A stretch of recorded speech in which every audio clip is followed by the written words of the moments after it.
Hey everyone, RogueGold here, and this morning we actually have a bit more news regarding the Division 2's upcoming new content. It's not a lot, alright, once again we're receiving these tiny bits of news in little increments, but I do believe today's information does two important things. One, it lends a bit of credence to some of the speculation and predictions I've been pushing over the past few weeks, and it gives me at least some insight into why we have been so news deprived over the past weeks and months. And that's because I believe this indicates that UB and Massive have indeed a coordinated plan for marketing this new update.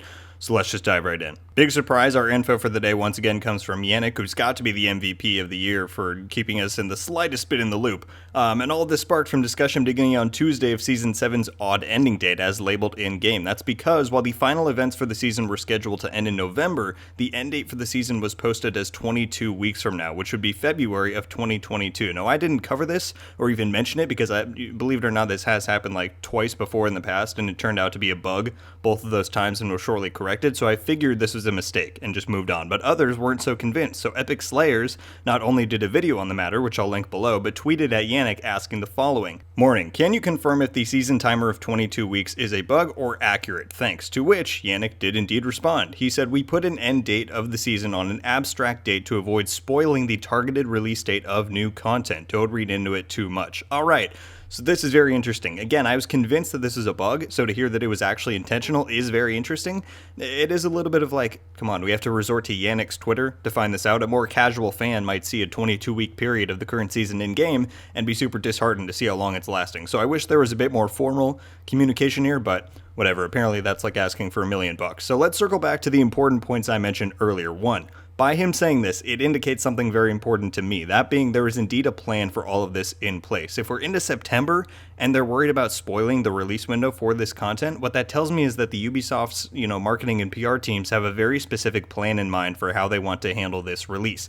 And I'm not trying to be that guy, but this would align with what I was saying in my video yesterday. I'll link it at the top if you want to go and watch that because it may be even more relevant now, but basically what I said is it wouldn't surprise me if the reason they're not sharing news is because they're trying to mimic the extremely successful marketing campaign of Warlords of New York, which was short and intense. We only found out about it 1 month before it came out, and that's the same Warlords of New York which saw record sales for the franchise and is what ultimately led to the greenlighting of this new content we're now receiving. And I think this hints at it being even more plausible that they're holding in every detail imaginable so that they can dump it all on us at the 11th hour and pump the hype through the roof. Now, whether or not this suggests it to be any more likely that the Fei Lao portion of yesterday's video comes true, who knows, but it certainly doesn't make it any less likely. Now, the other things this does tell me is that we're not waiting past 22 weeks. Some people in my comment section and other places I've been around to have confidently stuck with the story that Division 2's new content is going to be released in March of 2022 or even later. And what I think this tells us is that it's going to release sometime between the final Season 7 event,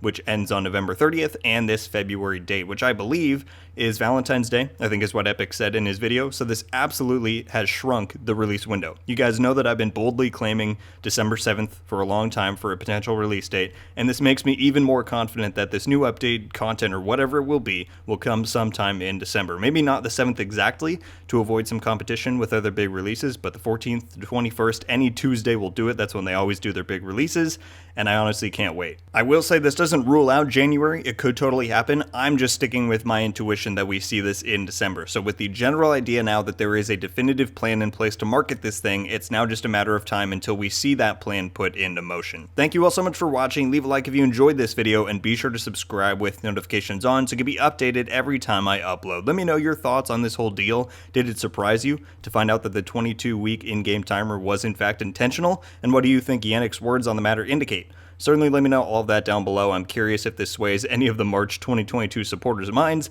I would think it would, but who knows? People have their reasons. Anyway, thank you all once again so much for watching. I hope you have a wonderful day, and until the next one, guys, RogueGold out.